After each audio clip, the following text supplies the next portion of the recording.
Subscribe. Nongeye kubasuhuza nka YouTube channel Jehima. So guys, ni kuvuga ngo ubwo tugarutse ku kintu bita investment, ku bantu bashaka gukora investment cyangwa se ku bantu bambajije ku kintu kijyanye na investment. Ndavuga bimwe mu bijyanye na nani Uplift Uganda.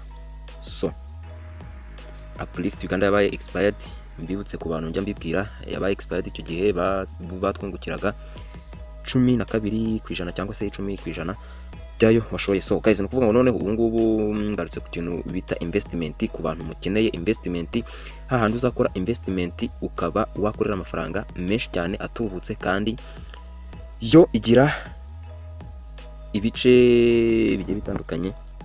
So ndavuga ibiciro cyangwa se ibishoro, igira mbese amategeko n'amabwiriza, igira amasezerano cyangwa se ikintu bita contract muri make ya. So ibintu bita nka contract. So guys, no kuvuga ngo mbere na mbere ntabatindiye, nkuko mubibona amatya cyangwa se minimum yo gushora muri investment, no kuvuga ngo hamake ni 8,750. So guys, mbibutse neza iyi investment wayisanga muri, ukeneye kuyijyamo hari link nza kuguhereza ya Bestimura Agency, ariho ukorera iyi investment.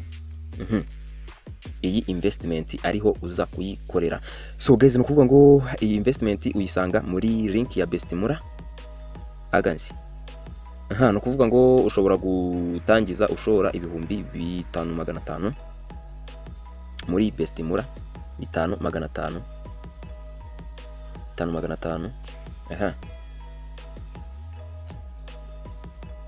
cyangwa se direct ugahita utangiza ushobora 8,750. Impamvu ki bivuze ngo ushaka watangiza 8,500?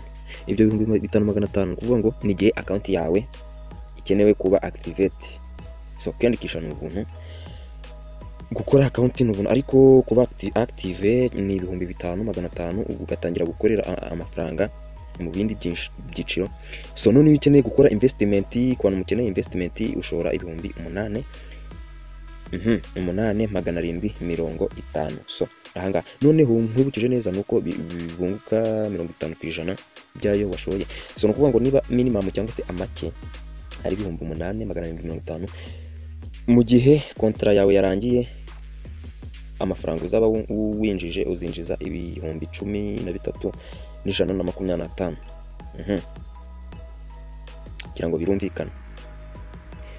So guys, noneho amenshi muri make cyangwa se premium iyo gushora igishoro gikurikiye biragaragara ni 17, ariyo bita premium 17,500. So noneho bakazakungukira 50%, ubwo ukazavanamo mu gihe contract yawe yarangiye ukazakuramo 26,250. Twakomeje ubwo ku bindi biciro bikurikira ni ibyiciro. Ubwo iki nicyo cyiciro cya gatatu, igira ibyiciro 4. So ubwo icyiciro cya gatatu ushora 35 bakakungukira 50% byayo bashoye, ukazakuramo 52,500. So ubwo ni gihe contract yawe yabaye expired cyangwa se yarangiye. So ubwo uhita uvanamo 52,500 warashoye 35. So guys, ubwo tugiye kureba icyiciro aricyo cya nyuma ushoramo 50. So nkuko mubibona guys, ahangaha ni platinum ushora 52,500 ukazavanamo inyungu ya 78,750 warashurwa bakakungukira 50%. So guys, nkuko mubibona business irizewe, iyi niyo yizewe ijana ku rindi.